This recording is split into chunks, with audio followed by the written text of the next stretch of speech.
Olá, pessoal, tudo bem com vocês? Bom, para quem não me conhece, meu nome é Mariana e hoje daremos sequência à nossa leitura do Novo Testamento em 90 dias. Estamos no dia 5 e vamos seguir a partir de Mateus capítulo 13, que diz o seguinte: A parábola do semeador. Naquele mesmo dia, Jesus saiu de casa e sentou-se às margens do lago.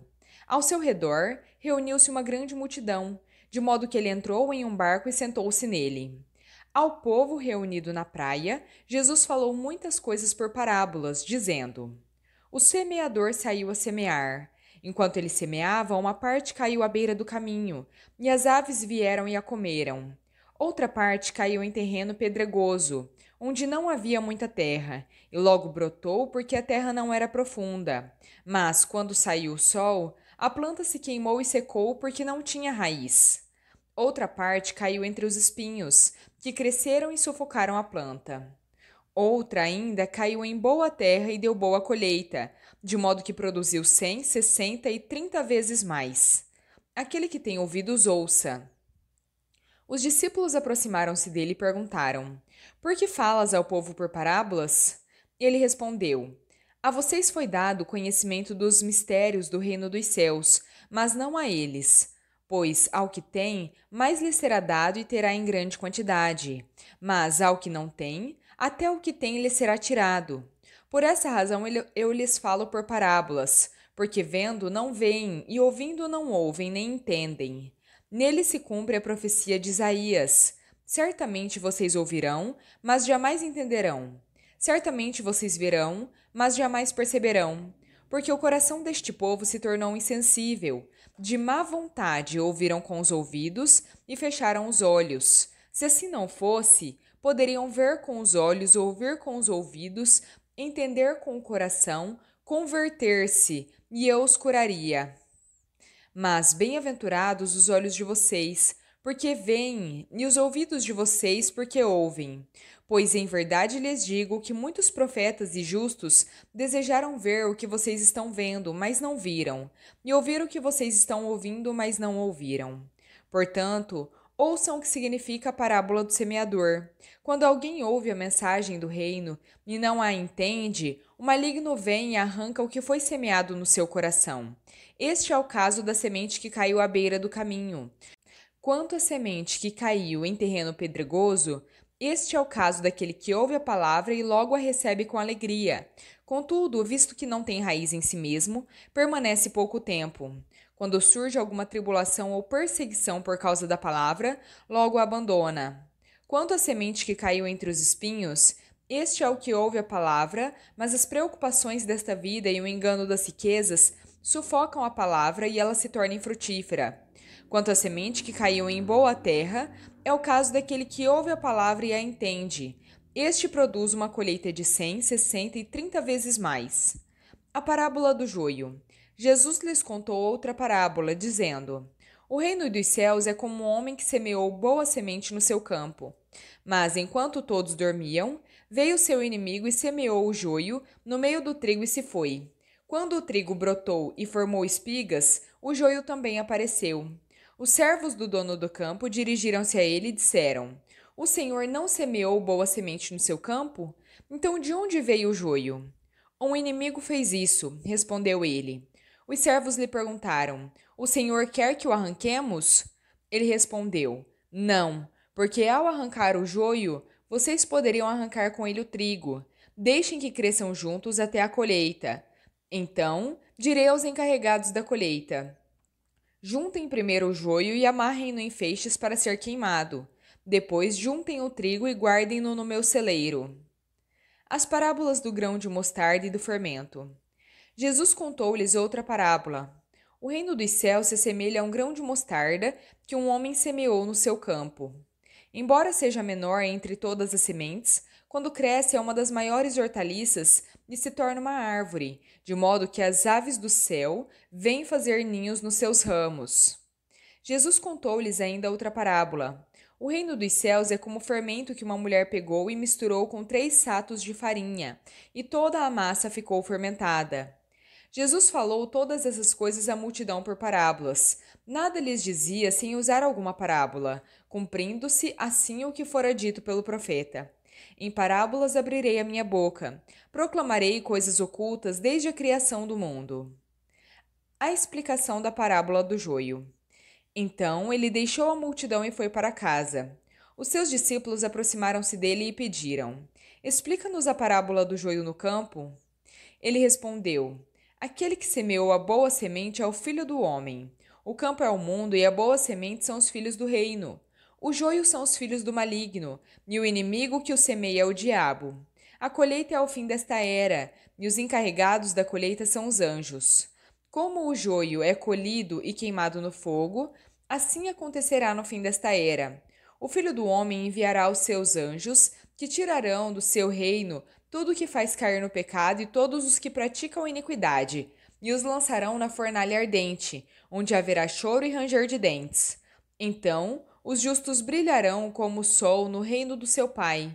Aquele que tem ouvidos, ouça. As parábolas do tesouro escondido e da pérola de grande valor. O reino dos céus é como um tesouro escondido em um campo. Certo homem, tendo-o encontrado, escondeu-o de novo e, então, cheio de alegria, foi e vendeu tudo o que tinha e comprou aquele campo. O reino dos céus também é como um negociante que procura pérolas preciosas. Encontrando uma pérola de grande valor, foi, vendeu tudo o que tinha e a comprou. A parábola da rede. O reino dos céus é ainda como uma rede que é lançada ao mar e apanha toda sorte de peixes. Quando está cheia, os pescadores a puxam para a praia. Então, sentam-se e juntam os peixes bons em cestos, mas jogam fora os ruins. Assim acontecerá no fim desta era. Os anjos virão, separarão os perversos dos justos e os lançarão na fornalha ardente, onde haverá choro e ranger de dentes. Então Jesus perguntou: Vocês entenderam todas essas coisas? Sim, responderam eles. Ele lhes disse: Por isso, todo mestre da lei instruído quanto ao reino dos céus é como o dono de uma casa que tira do seu tesouro coisas novas e coisas velhas. Um profeta sem honra. Quando acabou de contar essas parábolas, Jesus saiu dali. Chegando à sua cidade, começou a ensinar o povo na sinagoga. Todos ficaram admirados e perguntavam: De onde lhe vem esta sabedoria e este poder para realizar milagres? Não é este o filho do carpinteiro? A sua mãe não se chama Maria? E os seus irmãos não são Tiago, José, Simão e Judas? Não estão conosco todas as suas irmãs? De onde, pois, ele obteve todas essas coisas? E encontraram um motivo de tropeço nele. Jesus, porém, lhes disse: Um profeta tem honra em todos os lugares, menos na sua terra e na sua própria casa. Por causa da incredulidade deles, não realizou muitos milagres ali. Mateus capítulo 14. João Batista é decapitado. Por aquele tempo, Herodes, o tetrarca, ouviu os relatos a respeito de Jesus e disse aos que lhe serviam: Este é João Batista, ele ressuscitou dentre os mortos, por isso atuam nele poderes milagrosos. Pois Herodes, tendo prendido João, o amarrou e o colocou na prisão por causa de Herodias, mulher do seu irmão Filipe, porque João dizia a Herodes: Não te é permitido viver com ela. Herodes queria matá-lo, mas tinha medo do povo, pois este o considerava profeta. No aniversário de Herodes, a filha de Herodias dançou diante de todos e agradou tanto a Herodes que ele prometeu sob juramento dar-lhe o que ela pedisse. Influenciada por sua mãe, ela disse: Dá-me aqui em um prato a cabeça de João Batista. O rei ficou aflito, mas, por causa do juramento e dos convidados, ordenou que lhe fosse dado o que ela pedia e mandou decapitar João na prisão. A cabeça dele foi levada em um prato e entregue à jovem, que a levou à sua mãe. Os discípulos de João vieram, levaram o seu corpo e o sepultaram. Depois foram contar isso a Jesus. A primeira multiplicação dos pães. Quando ouviu essa notícia, Jesus se retirou de barco, em particular a um lugar deserto. As multidões, ao ouvirem falar disso, saíram das cidades e o seguiram a pé. Quando Jesus saiu do barco e viu uma grande multidão, teve compaixão deles e curou seus doentes. Ao cair da tarde, os discípulos aproximaram-se dele e disseram: Este é um lugar deserto e já está ficando tarde. Despede a multidão para que possam ir aos povoados comprar comida. Jesus respondeu: Eles não precisam ir. Dê-lhes vocês algo para comer. Eles lhe disseram: Não temos aqui exceto 5 pães e 2 peixes. Tragam-nos aqui para mim, disse Jesus, e ordenou que a multidão se sentasse na grama. Tomando os 5 pães e os 2 peixes, e olhando para os céus, deu graças e partiu os pães. Em seguida, entregou-os aos discípulos, e estes à multidão. Todos comeram e ficaram satisfeitos, e os discípulos recolheram 12 cestos cheios dos pedaços que sobraram. Os que comeram foram cerca de 5.000 homens, sem contar mulheres e crianças. Jesus anda sobre as águas. Logo em seguida, Jesus insistiu com os discípulos que entrassem no barco e fossem adiante dele para o outro lado, enquanto ele despedia a multidão. Tendo despedido a multidão, subiu sozinho a um monte para orar. Ao anoitecer, ele estava ali sozinho, mas o barco já estava a considerável distância de terra, fustigado pelas ondas, porque o vento soprava em sentido contrário. Alta madrugada, Jesus dirigiu-se a eles, andando sobre o lago. Quando o viram andando sobre o lago, ficaram aterrorizados e disseram: É um fantasma! E gritaram de medo. Mas Jesus imediatamente lhes disse: Tenham coragem, sou eu, não tenham medo. Senhor, disse Pedro, se és tu, manda-me ir ao teu encontro sobre as águas. Venha, ele respondeu. Então Pedro saiu do barco, andou sobre as águas e foi em direção a Jesus. Mas, quando reparou no vento, ficou com medo e, começando a afundar, gritou: Senhor, salva-me! Imediatamente Jesus estendeu a mão, segurou-o e disse: Homem de pequena fé, por que você duvidou? Quando subiram no barco, o vento cessou. Então os que estavam no barco o adoraram, dizendo: Verdadeiramente tu és o Filho de Deus. Depois de atravessarem o mar, chegaram à terra de Genezaré.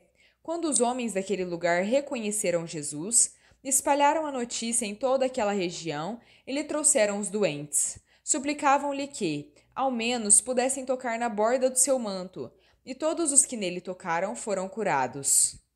Bom, pessoal, terminamos por aqui a nossa leitura, espero que tenham gostado. Se gostaram, deixem o seu like, compartilhem esse vídeo e se inscrevam no canal se ainda não são inscritos. Muito obrigada, fiquem com Deus e até a próxima!